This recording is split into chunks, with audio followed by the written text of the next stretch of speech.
तो भाई जैसा कि मैंने आपको कहा था, मैं आपको इंपॉर्टेंट कुछ क्वेश्चंस बताने वाला हूं जो डेफिनेटली आपको देखकर जाने ही जाने, आपको मिस नहीं करना आपके 11th के मैथ्स एग्जाम के लिए। चलिए स्टार्ट करते हैं। तो चैप्टर नंबर 1 का ये एक बहुत ही बेहतरीन क्वेश्चन प्लस बहुत ही आसान सा क्वेश्चन भी है। ये हर बार पता नहीं सीबीएसई पूछता ही पूछता है। क्यों पूछता है, इस साल पूछा जाएगा कि नहीं वो नहीं पता, बट बहुत ज्यादा चांस है पूछे जाने का, कोई हर साल पूछा जाता है। फटाफट देखते हैं क्या बोला भैया। आपको √2, √3, √5 कुछ भी इर्रेशनल प्रूफ करने के लिए आ सकता है। इर्रेशनल नंबर का मतलब क्या होता है, ऐसे नंबर्स जिनका डेसिमल एक्सपेंशन नॉन टर्मिनेटिंग होता है, मतलब रुकता नहीं है और रिपीट भी नहीं होता। मतलब कुछ 2.1345790123 चलते जा रहा है चलते जा रहा है चलते जा रहा है, रुकने का नाम नहीं ले रहा है। ठीक है, अब हम प्रूफ कैसे करें कि ये नंबर इर्रेशनल है, मैं आपको प्रॉपर स्टेप बाय स्टेप बताऊंगा। प्लीज ध्यान से आपको एग्जैक्टली यही चीज कॉपी कर देना, आपको पूरे के पूरे मार्क्स मिलेंगे। 5 मार्क्स का है, 5 के 5 आपके पक्के। ठीक है, जरा देखिएगा। तो भैया मैं आपको √3 करके दिखाता हूं। ठीक है, जरा ध्यान दीजिएगा। सबसे पहले आपको क्या करना है, आपको मानना है, आपको अज्यूम करना है कि लेट √3 बी रैशनल। आप मान के चलिए कि √3 रैशनल है। ध्यान से सुनिएगा, आप ऐसे लोगोगे let √3 be rational, let √3 be rational. अब आप मुझे बताओ, अगर √3 रैशनल नंबर है, इसका मतलब √3 को मैं P/Q के फॉर्म में लिख सकता हूं। बहुत बढ़िया। देयरफॉर आप ऐसे लोगों √3 को आप P/Q के फॉर्म में लिख सकते हो। और इस पूरे प्रूफ की सबसे इंपॉर्टेंट लाइन मैं अभी लिखने जा रहा हूं। क्या, where P and Q are coprimes, where P and Q are, where P and Q are coprimes. Coprimes number क्या होते हैं बताता हूं, जरा ध्यान सुनिएगा।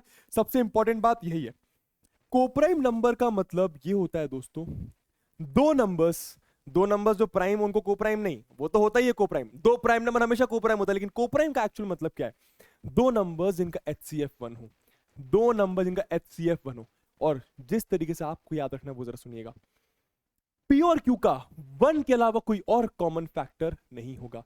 क्या लिखूं यहां पे, P और Q का 1 के अलावा, 1 के अलावा कोई और फैक्टर नहीं होगा, कोई और कॉमन फैक्टर नहीं होगा, कोई और क्या कॉमन फैक्टर नहीं होगा।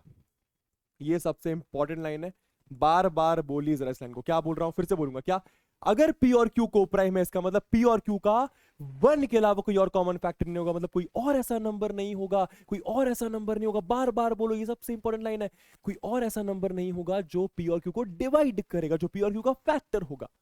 समझ में आया? ठीक है। पर पता है जब मैं प्रूफ करने जाऊंगा ना, अच्छा मैथ्स में इक्वेशन में खेल सकता हूँ, इस साइड कुछ कर रहा हूँ तो इस साइड वही चीज, मैं भी कुछ खेलने वाला हूँ इक्वेशन खेल सकता हूँ ना, बिल्कुल। यहाँ पे +2 करो तो यहाँ पे +2 कर सकता हूँ, यहाँ पे स्क्वायर करो तो यहाँ पे स्क्वायर कर सकता हूँ। जब मैं इसके साथ खेलना चालू करूंगा मुझे समझ में आएगा। क्या समझ में आएगा, इंतजार करिए। अब क्या करो, आप दोनों साइड स्क्वायरिंग करो। ठीक है, तो अगर आप दोनों साइड स्क्वायरिंग करोगे तो ये आपका कुछ ऐसा आएगा। कैसा, जरा ध्यान दीजिएगा। ये आपका आएगा √3 का स्क्वायर बराबर P/Q का होल स्क्वायर। तो ये √3 का स्क्वायर 3 होता है, P का स्क्वायर P स्क्वायर, Q का स्क्वायर Q स्क्वायर। अब सुनिएगा, Q स्क्वायर मैं ऊपर करता हूं तो 3 इंटू Q स्क्वायर आ गया P स्क्वायर। अब इसका मतलब क्या है जरा सोचो, 3 में कुछ मल्टीप्लाई कर रहा हूं, 3 into Q square P square आ रहा है। 3 इंटू Q स्क्वायर, हिंदी में बोल के देखो इस इक्वेशन को, 3 में कुछ मल्टीप्लाई कर रहा हूं तो P स्क्वायर आ रहा है, 3 में कुछ मल्टीप्लाई कर रहा हूं तो P स्क्वायर आ रहा है। इसका मतलब 3 की टेबल में P स्क्वायर आता होगा। सोच के देखो भाई, 3 में Q स्क्वायर मल्टीप्लाई करा तो P स्क्वायर आ रहा है, तो इसका मतलब क्या कि 3 डिवाइड्स P स्क्वायर। क्या, 3 की टेबल में P स्क्वायर आता है। और आपने क्लास 10th में एक थ्योरम पढ़ी है, क्या, P अपना इंटीजर, हाँ P और Q कोप्राइम पर P अपना इंटीजर भी है। ठीक है, क्योंकि आपको पता है रैशनल नंबर P/Q के फॉर्म में लिखे जा सकते हैं, जहां पे P और Q आपका इंटीजर होता है। अब सुनिए, एक प्राइम नंबर 3 प्राइम नंबर है, 5 प्राइम नंबर है, 2 प्राइम नंबर है। एक प्राइम नंबर अगर किसी इंटीजर के स्क्वायर को डिवाइड करता है तो आपको एक थ्योरम याद रखनी कि वो उस इंटीजर को भी डिवाइड करेगा। मतलब इसका मतलब 3 आपके P को भी डिवाइड करेगा। ये आपकी सबसे इंपॉर्टेंट बात है। पहली बात, क्या बात समझ आई कि अगर 3 आपके P स्क्वायर को डिवाइड कर रहा है, कि 3 की टेबल में P स्क्वायर आएगा, 3 की टेबल में P भी आएगा, 3 P को भी डिवाइड करेगा। अब सुनिएगा नेक्स्ट पार्ट, मुझे बताओ 3 P को डिवाइड कर रहा है, मतलब 3 की टेबल में P आ रहा है, 3 की टेबल में P आ रहा है, इसका मतलब 3 में कुछ मल्टीप्लाई करके P आ रहा होगा, 3 में कुछ मल्टीप्लाई करके P आ रहा होगा। इस कुछ को मैं C कह देता हूं। समझ में आया? मैडम आपको रटवाएंगी कि बेटा P = 3C लेना, ऐसा नहीं करना है। मैं आपको रीजन बता रहा हूं, ठीक है।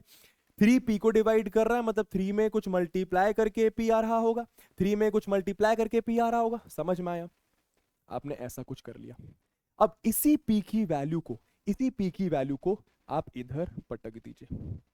ठीक है, अब इधर देखिएगा, तो यहां पे लिखा मैंने 3q² बराबर, दोस्तों p स्क्वायर की जगह, p की जगह मैंने लिखा 3c का स्क्वायर। समझ आया? इस p की जगह, इस p की जगह मैंने 3c डाल दिया। ठीक है, अब जरा सॉल्व करो थोड़ा सा, तो ये आ गया 3q² बराबर 3 का स्क्वायर 9, c का स्क्वायर c²। अब देखो 3 नीचे जाएगा डिवीजन में, तो ये आपका आ जाएगा q² बराबर 3c²। सर ये कैसे हो गया? अरे 3 नीचे गया तो 3 3 9 हो गया। ये आपका कुछ ऐसा आ गया। अब सुनिए, 3 में c² मल्टीप्लाई करा तो q² आ रहा है, मतलब 3 इंटू सी स्क्वायर क्यू स्क्वायर है, 3 इंटू सी स्क्वायर क्यू स्क्वायर है, मतलब 3 में कुछ मल्टीप्लाई करूंगा तो क्यू स्क्वायर आएगा। इसका मतलब 3 की टेबल में क्यू स्क्वायर आ रहा है। इसका मतलब दिस इंप्लाइज, क्या लिखते हो आप? दिस इंप्लाइज क्या होता है कि ये इंप्लाई कर रहा है कि 3 आपके क्यू स्क्वायर को डिवाइड करेगा, 3 की टेबल में क्यू स्क्वायर आएगा। और अभी मैंने आपको सिखाया, अगर एक प्राइम नंबर किसी इंटीजर के स्क्वायर को डिवाइड करता है तो वो उस इंटीजर को भी डिवाइड करेगा। इसका मतलब क्या? 3 डिवाइड्स क्यू ऑल्सो। क्या बात समझ आए? ये दूसरी आपके सबसे इंपॉर्टेंट बात है। ठीक है, तो मैंने क्वेश्चन के साथ खेलना चालू करा। अब मुझे दो चीजें दिख रही है कि भैया 3 आपके p को भी डिवाइड कर रहा है, 3 आपके q को भी डिवाइड कर रहा है, 3 आपके p को भी डिवाइड कर रहा है, 3 आपके q को भी डिवाइड कर रहा है, मतलब 3 की टेबल में p और q दोनों आ रहा है, 3 की टेबल में p और q दोनों आ रहा है। पर भाई मैंने तो माना था मेरी जान कि p और q का 1 के अलावा कोई और कॉमन फैक्टर नहीं होगा, मतलब कोई और नंबर नहीं होगा 1 के अलावा जो p और q को डिवाइड करेगा, मतलब कोई और नंबर नहीं होगा 1 के अलावा जो p और q को डिवाइड करेगा। पर जब मैंने थोड़ा सा सॉल्व करना स्टार्ट करा तो मुझे समझ में आया कि 3 एक ऐसा नंबर है जो p और q को डिवाइड कर रहा है, मतलब 1 के अलावा भी p और q का कोई और फैक्टर है, 1 के अलावा भी p और q का कोई और कॉमन फैक्टर है, 1 के अलावा भी कोई ऐसा नंबर है जो p और q को डिवाइड कर रहा है जिसकी टेबल में p और q आ रहा है। ऐसा कैसे हो गया फिर? इसका मतलब जो मैंने माना वो गलत है। मैंने माना था कि 1 के अलावा कोई और कॉमन फैक्टर नहीं होगा, पर 3 आ गया ना कॉमन फैक्टर। इसका मतलब मैंने जो माना था वो गलत होगा। मैंने कुछ माना था, क्या माना था? मैंने कुछ माना था, क्या माना था? कि ये एक रैशनल नंबर होगा, और जो मैंने माना वो गलत है। इसका मतलब सही क्या होगा? कि √3 रैशनल नहीं इरैशनल है। फिर से बोलूंगा, मैंने माना था कि √3 रैशनल है, इसका मतलब p अपॉन q, मतलब p और q का 1 के अलावा कोई और कॉमन फैक्टर नहीं आएगा, पर p और q का 1 के अलावा भी कॉमन फैक्टर 3 आ गया। इसका मतलब जो मैंने माना था वो गलत है, और मैंने क्या माना था? कि √3 रैशनल है, इसका मतलब √3 इरैशनल। अब लास्ट में लिखना कैसे वो देखो, समझ में आ गया? आप ऐसा लिखोगे, from 1 and 2 3 is also a 3 is also a common factor of p and q. This makes our assumption, हमने क्या assume करा था कि √3 रैशनल है, this makes our assumption wrong that √3 is a rational number। आप ऐसा भी लिख सकते हो, hence लास्ट में hence √3 is irrational।